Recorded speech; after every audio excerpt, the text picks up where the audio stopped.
Hello friends, thank you for having me in your space once again. I hope your day has been good. I hope it has been refreshing for you. This is Relationship Plus with Bernard Andrew, and we're looking at ancient secrets for successful relationship. Yesterday we looked at knowing when to say no. We saw Joseph, in spite of the pressure from the woman, the wife of his master, saying to him, lie with me. It will be a secret. If you can have me, you have it all.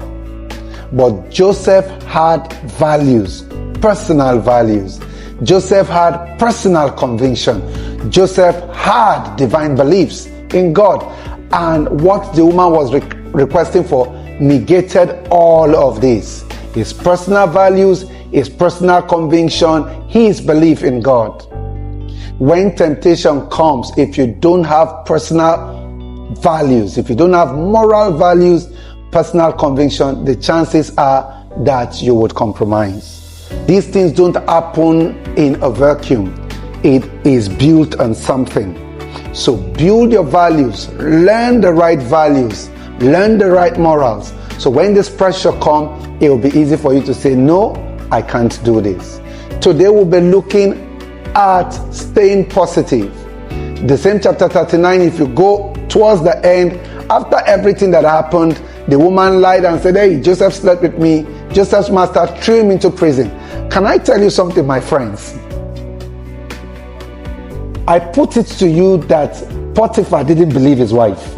If he believed his wife, why would he throw a Hebrew servant in the prison where the king's officials are? It is like just living in a private apartment and drinking Chapman all day long. He could have thrown him in a prison where they would easily kill him. In fact, after the woman's complaint, if you look at the Bible, the man didn't say anything. He just threw him in prison. He literally took the boy out of that environment because he doesn't want to squabble with his wife. But even though the boy fell from the estate he was in, the boy was positive. The prison warden also made him the manager of the prison. This is beyond prayer, sir. It is skills. Waiting you don't learn, you dey body. You need to leave. This boy was positive. This boy went on with his life like there was nothing. He wasn't busy in the prison shouting, oh God, you have abandoned me. Some things need a call for cry. Take your time. If you know yourself, in time, the situation will change. So know yourself. Joseph knew where he was coming from. Whether it is prison or not, he knew that there is more to life than just being in prison. Because if you lose it mentally, you will lose it all round.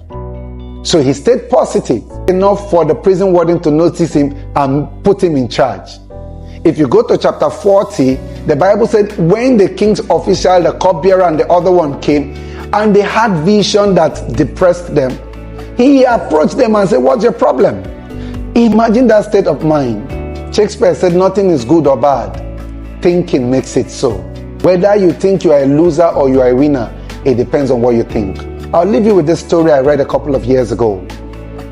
Two men were locked up in the hospital. Both of them had accidents and their legs were paralyzed. One was lying by the window and the other was just inside close to the door. And the one lying close to the door was always grumpy and complaining every day of how the food was messed up, how the hospital room was smelling, while the one close to the window was talking about birds flying around, people walking, and everybody having fun. Every day, that was a story. One day, he had a mild accident. He was choking and he needed the attention of the nurses. He tried to call them, but his hands couldn't get there.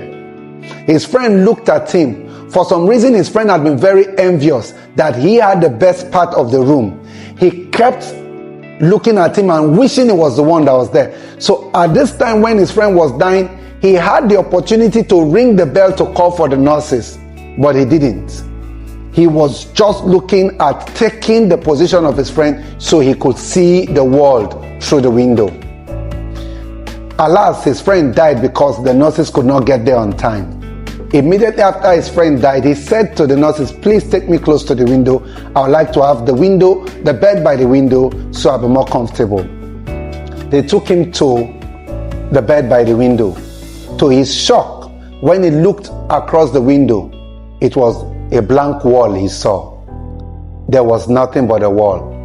Everything his friend had seen were things his mind told him. He created his comfort from his mind, even though there was a window there. His friend felt so bad and regretted his action. Nothing is good or bad. Thinking makes it so. So wherever you find yourself, if you stay positive, you will live better and longer as a father. Thank you and see you tomorrow. God bless you.